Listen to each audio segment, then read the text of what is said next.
네, 매주 월요일과 금요일 키워드로 전국을 시원하게 풀어보는 김종래의 정치 내시경 시간입니다. 네, 김종래 충남대 초빙 교수 나오셨습니다. 안녕하십니까? 안녕하세요. 안녕하십니까? 자, 오늘은 어떤 주제를 준비하셨습니까? 예. 저희 이 내년 4월 달에 있을 총선을 앞두고 지난 15일부터 예비 후보 등록이라는 걸 하고 있어요. 예. 현역 국회의원들은 지역구 활동을 하든 의정보고를 하든 해서 그게 그거나 마찬가지인 것처럼 선거운동을 사실상 하면서 다녀도 아무 상관이 없는데 그렇습니다. 네. 현역이 아닌 사람들에 대해서는 아주 꽁꽁 묶어놓고 있는 게 우리나라의 그 제도거든요. 그렇습니다. 그래서 그걸 좀 숨통을 트기 위해서 예. 현역 아닌 사람들에게도 좀 기회를 주자. 그래서 예비 후보 등록이라는 걸 하는데 예. 네. 예비 후보 등록을 하면은 우선 정치 후원금을 좀 모집을 할 수가 있고 그렇습니다. 사무실도 이제 드디어 낼 수. 그전에는 사무실도 못 냅니다. 그렇습니다. 네. 그다음에 어깨띠 많이 보지 않습니까? 예. 이런 것도 할 수 있고 명함도 저 여기 뭐 예. 할 수 있고 또 저 같은 사람한테 문자 메시지 보내서 저 누구는 뭐 이 지역을 위해서 엄청나게 한다는 것도 할 수 있고 예. 네. 인쇄물도 발송하고 있거든요. 그렇습니다. 그러면 대체로는 이분들 중에 일부와 여기는 이제 어떤 정당에 공천을 받아도 될 사람도 있고 무소속으로 나올 사람도 있고 그렇겠죠. 또 탈락됐을 경우에 공천 나올 사람도 있고 안 나올 사람도 있고 이럴 거 아닙니까? 이분들과 대체로 현역 의원들 예. 이 의원들도 이제 다 나오는 건 아니고 불출마 선언도 있고 공천 못 받을 사람도 있지만 대체로 이런 분들을 놓고서 우리는 이제 선거를 해야 된다 이거죠. 근데 네. 아직 현역 의원들 공천 부분은 내년 한 2월이나 3월쯤 가야 되기 때문에 그 부분은 놔두고 네. 현역 아닌 분들은 그럼 어떤 분들이 여기 나와 있는가? 그런데 아직 이제 언론이 그걸 어느 지역에서 누가 등록했다고 종합적으로 보도한 건 없습니다만 지역마다 우리 지역에는 이런 사람이 왔구나라는 걸 문자 메시지 같은 거 받은 분들 많이 있을 거예요. 예. 간간히 또 언론을 통해 보도도 되고. 예. 그래서 이런 분들의 면면을 보면은 네. 우선 느끼는 게 현역 의원들이 다 출마한다고 보고 이분들까지 하실 경우에 지금 19대 국회가 최악의 국회라고 하지 않습니까? 그렇습니다. 근데 다음번 국회도 별로 기대할 게 없는 최악이 되지 않을까 하는 불안감을 주는 후보들도 일부 있다는 거죠. 예비 그래서, 후보 중에. 네, 예. 그래서 오늘은 그 얘기를 좀 해볼까 합니다. 예, 예. 보겠습니다. 일부 예비 후보를 보니까 태산명동 서일필 같다. 여기서 왜 일부라고 붙였냐면은 전체가 그렇다고 하면 제가 명예훼손으로 걸릴 수 있어서 다 그렇다는 건 아닙니다. 네. 일부가 그렇고. 네. 근데 여기 저 태산명동 서일필이라는 말이 뭐 다 아시겠지만 그래도 한번 확인하는 의미에서 그 말부터 우선 풀어서 설명해 보고요. 태산명동 서일필. 이 태산이라는 건 중국의 5대 산 중 명산 중에 하나입니다. 네. 황산, 숭산, 뭐 화산, 뭐 이런 산들이 있는데 이게 제일 명산이죠. 중국 저 산동반도 태안시에 있는 한 1,500m 해발 정도 되는 곳인데 예. 워낙 이게 유명한 산이어서 황제들이 하늘에 제사도 여기다 지내고 뭐 누각 짓고 이러합니다만은 그래서 여기와 빗댄 말들이 많습니다. 얼마 전에 박근혜 대통령이 태산이 높다가 내 하늘 아래 매이르다 할 때도 그 태산이고 네. 여기서도 이런 말이 있는데 이건 무슨 얘기냐면은 다 아시겠지만 태산이 떠나갈 때처럼 요란한 소리가 나고 요동치는 보니까 야, 저 큰 중국 사람한테 태산이 무너진다는 건 보통 문제가 아닌데 나중에 하는 거 보니까 쥐 한 마리 뛰어나왔다는 거죠. 그러니까 이걸 뭐 아주 단순하게 말씀드리면 영화 예고편 요란했는데 본의 아무것도 없더라. 보니까 뭐 왜 영화를 만들었는지를 모르는 그런 거 있지 않습니까? 예. 네. 그러니까 이렇게 하는 걸 보고서 태산명동 서일필이라고 하는데 일부 예비 후보들을 보니까 예. 뭐 저렇게까지 우란하게 하면서 나올 필요가 있을까 하는 분들이 좀 있다 그런 얘기. 이름을 거론할 수는 없습니다. 예, 명예훼손 알겠습니다. 때문에. 네. 예. 첫 번째 키워드를 네, 네. 볼게요.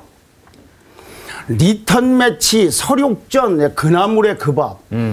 이게 축구나 이거는 누가 골을 넣느냐. 복싱 같은 건 누구를 KO를 시키느냐에 따라서 승패가 결정되지만 네. 국회의원 선거는 이 모든 선거는 유권자, 관중이 아니에요. 유권자는 축구장 관중이 아니라고. 내가 누구를 해서 축구 시합 끝난 다음에 관중들이 점수 매겨서 이겼다 졌다는 게 아니지 않습니까? 그렇습니다. 네. 그런데 유권자는 이 선거는 다르단 말이죠. 네. 네. 그런데 본인들이 내가 졌으니까 저 후보와 다시 해서 리턴 매치해야 된다, 와신상담을 한다, 설욕전을 한다, 권토중례를 한다는 것은 네. 아주 극단적으로 비하면 자기네들은 봉건 영주나 지주 같고 유권자들은 무슨 소장농 취급을 하는 거예요. 그러네요. 유권자들이 오히려 이번에 뽑아서 뭐 혁신한다고 배역한다고 난리를 쳤는데 가보니까 국회의장 형편없더라.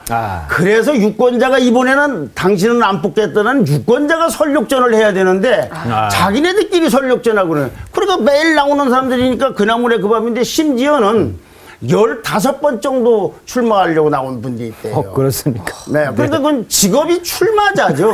근데 국회의원 한 번 되셨다고 그러던데. 네.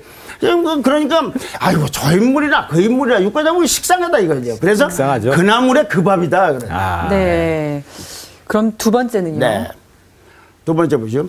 이 지역 저 정당 떠도는 선거 낭인 같은 분들. 아니 내가 여기가 아니면 아닌 거야지.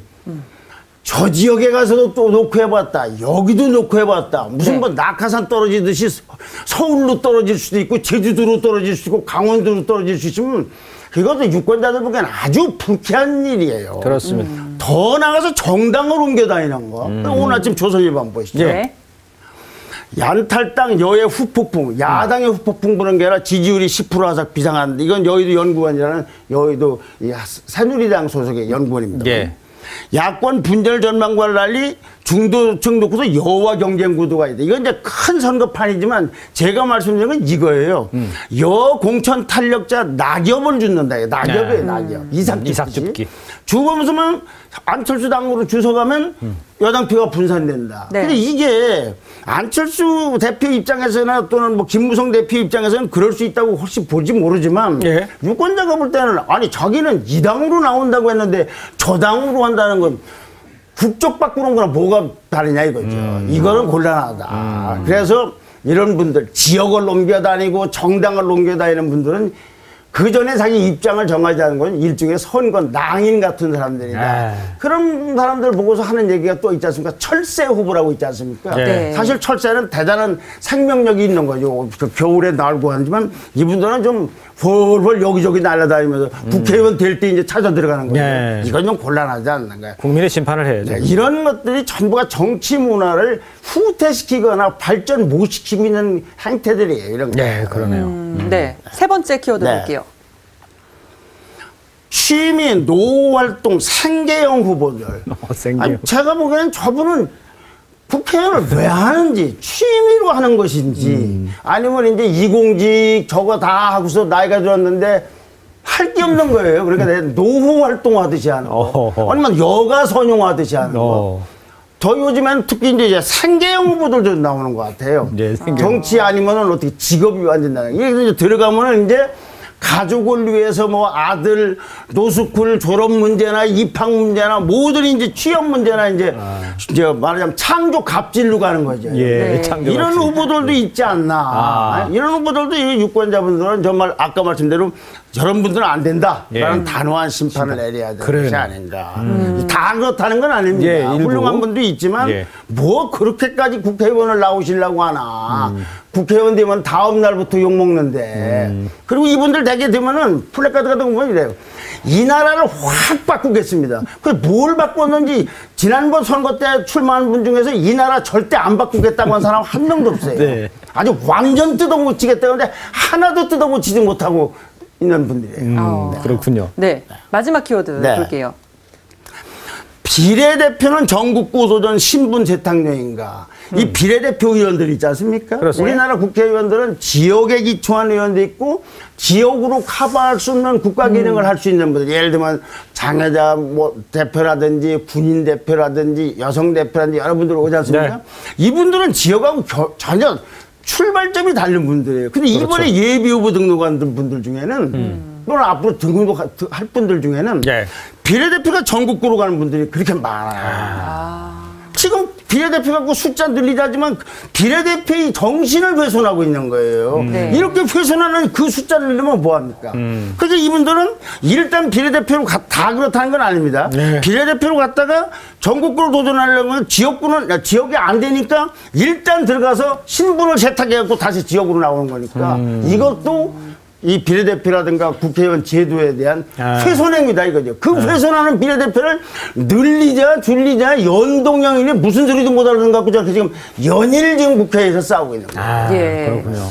어떤 예비 후보들을 놓고 이야기를 하시는지도 궁금하긴 하지만 그건 덮어두고요. 그거는 예. 말하면 명예훼손이 되기 때문에 근데 이 지금 방통위니 이렇게 걸리는 게 많지 않습니까? 이렇게 문제가 된 문제라고는 할 수 없지만 지금 얘기해주신 일부 예비 후보들 지금 이런 키워드 내용에 네. 예비 후보들이 뭐 공천을 받지 못하거나 총선에서 또 승리 가능성이 높지 않을 수도 있지 그렇죠. 않아요? 예. 그러니까 제 얘기는 이런 분들은 떨어질 사람도 있어요. 근데 네. 유권자들이 적어도 이런 분들은 좀 잘 봐야 눈으로 된다. 잘 봐야 된다. 예. 이런 분들 말고도 예. 더 많이 검증할 게 많이 있지만 우선 시간도 없으니까 이런 분들 예. 일본은 아주 식상해서 이런 분들이 국회의원 되면 다음 국회 확 바꾸긴 뭘 확 바꾸고 다 안 되는 거다 이거죠.